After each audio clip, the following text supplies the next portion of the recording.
안녕하세요. 동아대학교에서 북한을 연구하고 가르치고 있는 강동환입니다. 우리 세상연구소 구독자분들 만나 뵙게 돼서 너무너무 반갑습니다. 최근에 파병 갔다가 속았다, 친구들은 다 사망하고 나만 살았다라는 북한군의 영상이 공개되면서 이 북한 청년들이 얼마나 착취당하고 있는지가 밝혀졌죠. 이 노예 같은 착취 행동은 최근에 들어서서 더욱 심해졌는데 이 수해복구 현장이나 전쟁 파병까지 청년들이 나가고 있습니다. 자, 얼마나 심하고 기이한지 영상을 보면서 오늘 하나하나씩 살펴보도록 하겠습니다. 북한의 수해가 난 곳이 바로 신의주 지역인데, 신의주는 압록강을 사이에 두고 중국 단동과 맞닿아 있습니다.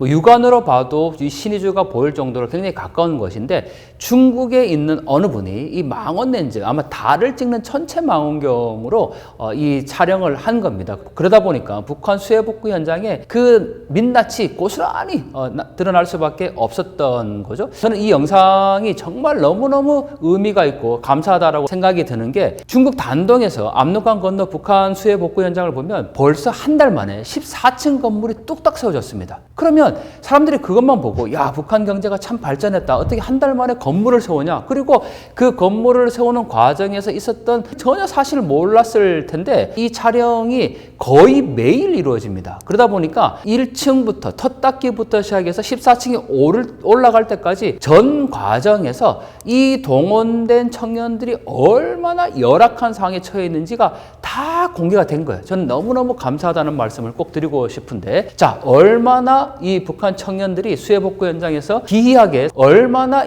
열악하게 살아가고 있는지를 설명해 드리겠습니다. 자, 북한에서 30만의 청년들이 수해복구 현장에 동원이 됐다라고 이제 얘기를 하는데, 일단 살아야 되지 않습니까? 생활을 해야 되는데 집이 없습니다. 당연히 그냥 시멘트 블록을 쌓아서 거기에서 지금 생활하고 있는 모습을 볼 수가 있죠. 자, 지금 보시는 게 바로 임시 숙소인데 그냥 시멘트로 블록을 쌓았죠. 그리고 그 위에 천막을 친 겁니다. 그게 다예요. 그리고 문짝 하나 달아놨죠. 저기에서 지금 생활을 하고 있는 모습을 확인할 수가 있고, 자, 그 옆에 보면 지금 나무로 저렇게 지금 골격을 만들고 있지 않습니까? 거기에 그냥 천막을 씌우는 형태인 거고, 저걸 그냥 집 모양대로 쌓은 거예요. 난방이 전혀 들어가지 않죠. 상하수도 시설 없죠. 화장실 어디 가겠습니까? 특히 저곳은 지금 보시는 것처럼 남성과 여성들이 다 섞여 있습니다. 청년 돌격대라는 이름으로. 도대체 어디에 가서 여성들이 저녁에 씻거나 또는 화장실을 이용할 수 있습니까? 그 정도로 위생 상태가 열악하다라는 것을 여실히 확인할 수 있는 대목이고, 또 먹는 문제 어떻게 해결하겠습니까? 또 작업하고 있는 형태를 보면 제일 중요한 거, 중장비가 없습니다. 아니, 여러분들 수해 복구 현장에서 더군다나 지금 건물을 쌓아야 되는데 램비콘 차량이나 지게차나 크레인이 있어야 될 거 아니에요. 없어요. 저 청년들의 손에 들려지고 있는 게 삽입니다. 삽. 그것도 삽도, 저도 이 단어를 처음 알았는데 가래질이라고 이제 표현을 하더라고요. 삽을 그냥 혼자 하는 게 아니고 양쪽에서 끈을 당겨주는 거죠. 그걸 가래질. 한국에서는 1970년대까지 사용을 했다고 합니다. 중장비 없는 복구 현장, 건설 현장. 상상이 되십니까? 결국은 남녀 상관없이 맨손으로 지금 저렇게 그냥 복구를 하고 있다라는 거니까 얼마나 열악한 상황이겠습니까? 그리고 저도 군대에서 사용해 봤는데 들것이라고 아시죠? 이렇게 2인 1조로 그 들것을 들고 이제 다녔는데 그 모래하고 자갈 운반하는 용도로 지금 들것을 사용합니다. 제가 군생활 한 지 벌써 30년이 지났는데 그때 사용했던 걸 아직도 저렇게 현장에서 사용하고 있다라는 거니까 얼마나 열악한 상황에 놓여져 있습니까? 그리고 정말 제가 충격을 받은 장면이 하나 있습니다. 자, 그런데 자, 여기 승합차가 한 대 서 있죠. 자, 여러분들 건설장에 승합차가 왜 서 있을까? 자세히 보시면 스피커가 달려 있습니다. 그리고 그 옆에 선전 구호가 붙어 있죠. 백두의 혁명 정신이라고 써놨는데 이 승합차가 바로 북한에서 선전선동대 차량입니다.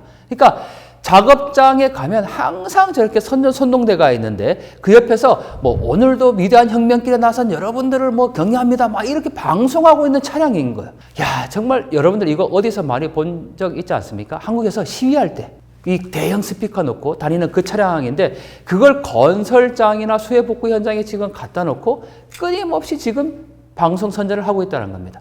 아니, 방송 선전하는 사람들이 일하는 사람들보다 훨씬 더 많은 것 같아요. 이게 전형적인 북한의 선전선동을 볼 수 있는 그런 모습이라고 할 수가 있죠. 자, 지금 저 뒤에 보이는 파란색 입은 사람들, 제복을 입고 있죠. 일반적으로 일을 하고 있는 사람들이 아니고 바로 선전선동대 활동을 하고 있는 사람들입니다. 노래도 부르고, 심지어는 악기까지 가지고 와서 거기에다가 뭐 드럼까지 지금 보이고 있지 않습니까? 완전히 그냥 풀 악기를 펼쳐놓고 거기에서 연주를 하면서 끊임없이 선전선동을 하고 있는 모습을 볼 수가 있습니다. 자, 이 장면, 여러분들 뭐 여기 지금 30만의 청년들이 돌격대가 일을 하고 있다고 얘기를 하는데 위생 상태가 보장이 안 되겠죠. 그래도 머리는 또 손질해야 되지 않겠습니까? 그러니까 이 선전선동대 중에 저도 군대에서 이발병이 있었거든요. 누군가 한 사람이 이발만 전담을 하겠죠. 지금 저렇게 그냥 천을 앞에 가리고 이발을 하고 있는 장면입니다. 자, 그리고 더 놀라운 거는요. 지금 여기는 어쨌든 수해 복구 현장이고 이제 건설장인데 안전모라든지 작업복을 전혀 갖춰 있지 않고 있습니다. 자, 그러면 하루 종일 작업을 하고 이제 씻고 뭐 옷을 좀 갈아입어야 되잖아요. 근데 갈아입을 옷도 지금 없어요. 저런 상황이다 보니까 이게 위생 상태가 얼마나 열악하다라는 것을 다시 한번 확인해 볼 수가 있고, 실제로 또 저거를 뭐 빨려고 해도 어디 가서 빨겠습니까? 제가 참 그 황당하고 놀랐던 게 그 북한 주민들이 한겨울 영하 30도 되는 곳에 되는 추위에도 압록강에 나가서 또는 우물에서 물을 기러 와서 빨래를 하니까, 제가 학교에서 강의를 했는데 중학생이 질문을 합니다. 아니, 집에 세탁기 건조기 있는데 왜 강변이나 우물 가서 빨래를 해요? 이런 질문을 하거든요. 우리가 생각할 때 세탁기 너무 당연하잖아요. 여러분들 집에 세탁기 거의 다 있잖아요. 지금 저런 상황에서 어디 가서 도대체 빨겠습니까? 빨 수 있는 곳이 없어요. 씻을 수 있는 공간이 없습니다. 그러다 보니까 저 옷 하나를 가지고 계속해서 작업하고 있는 모습인데, 지금 이 수해 복구 현장이 언제부터 했냐면 7월 27일에 수해가 났으니까 8월, 9월 달까지 계속 작업을 하고 있죠. 물론 지금도 작업하고 있는데, 그러면 8월 달은 한여름이었습니다. 한여름 그 더위에 하루 종일 일을 하고 그 땀 범벅이 된 것을 씻지도 못하고 그 옷을 그 다음날 또 입어야 되고 얼마나 위생 상태가 좋지 않겠습니까? 네, 지금 보시는 이 영상에 나오는 주민들은 일반 주민들이 아니고 북한에서 말하는 청년 돌격대입니다. 청년 돌격대는 10대 후반에서 20대 초반까지 대부분의 이 청년들이 지금 이 수해 복구 현장에 갔는데, 김정은이 지난 8월 6일에 수해 복구 현장에 진출하는 청년 돌격대들을 위해서 진출식까지 열어줍니다. 그리고 거기에 나왔던 구호가 있죠. 위대한 김정은 동지께서 명령하시면 우리는 무조건 한다. 이런 구호까지 나왔단 말이죠. 그래서 이 청년들이 지금 30만의 청년들이 자원해서 수해 복구 현장에 가 있다라고 얘기를 하니까, 아니, 여러분들 10대 후반, 20대 초반 얼마나 꽃다운 나이입니까? 그런데 먹는 것 없이 지금 저런 열악한 환경에서 하루 종일 24시간 작업을 하고 있다라는 현실이니까 참 북한 정권의 이 포악함과 잔인함을 다시 한번 확인해 볼 수 있는 장면이죠. 우리가 주목해야 될 거, 북한 청년의 삶이죠. 여러분들 지금 우리 한국의 청년들 그래도 꿈과 미래가 있다고 얘기하지 않습니까? 자기가 하고 싶은 일을 해요. 하기 싫으면 안 하면 되는 거죠. 그것도 자유예요. 그런데 북한의 청년들은 하기 싫다고 안 할 수가 없다라는 거죠. 30만의 청년 돌격대가 수해 복구 현장에 갔다고, 진출식까지 했다고, 김정은이 참석해서 진출식까지 했다고 선전하고 있는데, 그 다음에 더 놀라운 게 뭡니까? 지난 10월 11일 북한의 외무상이 발표를 하죠. 평양 상공에 대한민국에서 띄운 무인기가 삐라를 뿌렸다. 그래서 북한 내부에서 140만 명의 청년들이 입대, 복대했다라고 선전합니다. 복대는 군에 제대한 사람이 다시 가는 건데, 이 140만의 청년이 지금 들불같이 일어서서 대한민국을 멸절시키겠다고 지금 막 들쳐 일어서고 있다. 이걸 또 선전하고 있거든요. 아니, 그러면 30만의 남녀 상관없이 30만의 청년들은 수해 복구 현장에 보냈어. 140만의 청년들은 지금 전쟁터에 나간다고 해요. 실제로 그중에 10,000명가량을 지금 러시아 파병 의 계획을 지금 세워놨고, 실제로 5,000명가량은 지금 현장에 있는 걸로, 전쟁터에 있는 걸로 파악되지 않습니까? 도대체 북한 청년들의 삶은 어디 있습니까? 정말 꽃다운 청천이라고 표현을 해야 되는데 그러지 못하다라는 거죠. 자, 그리고 이 영상, 여러분들 북한에서 정말 계층, 우리가 정말 잘 못 알고 있는 게, 북한은 평등하다라고 생각하시는 분들이 계세요. 다 같이 일하고 뭐 다 같이 분배받고. 근데 자, 이 영상에 보시면 지금 간부로 보이죠? 간부는 주머니에 손을 넣고 일을 안 합니다.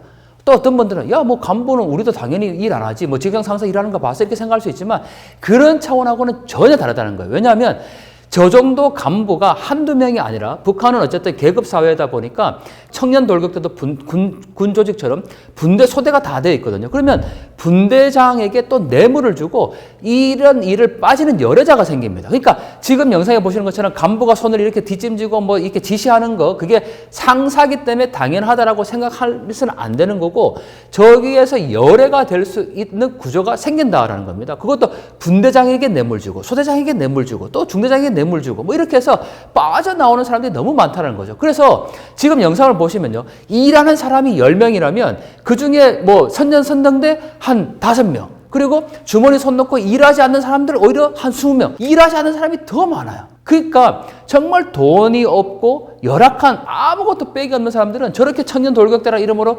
가서 동원이 되는데 그 안에서 또 뇌물을 줄 수 있는 사람과 또 나눠진다라는 거죠. 이렇게 썩고 썩은 사회가 김정은이 맨날 강조하죠. 뭐 인민들을 위해서 인민 생활 향상, 인민들을 위해서 복무한다 이런 구호까지 나오고 있고 뭐 사유지 지상낙원이다라고 얘기를 하는데 정말 여러분들 북한이 사유지 지상낙원이라고 생각하십니까?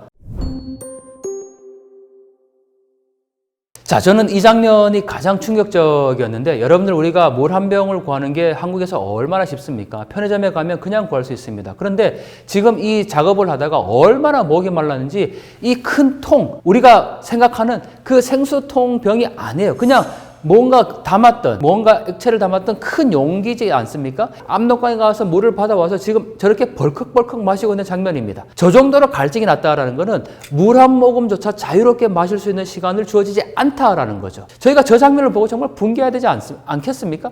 아니 21세기에 도대체 어느 곳에서 저렇게 물 한 모금을 벌컥벌컥 그것도 압록강 강물에서 떠온 정수되지 않은 저 물을 저렇게 앉은 자리에서 마시는 모습을 볼 수 있겠습니까? 저는 북한 인권의 열악상을 아무리 강조해도 지나침이 없다고 생각을 합니다. 자, 이 남성으로 보이는 상간으로 보이는 거죠. 이 남성이 젊은 청년 여성의 엉덩이를 툭 때립니다. 그런데 여성이 저항하지 않아요. 성착취를 당하고 있는지를 여실히 보여주고 있다는 거죠.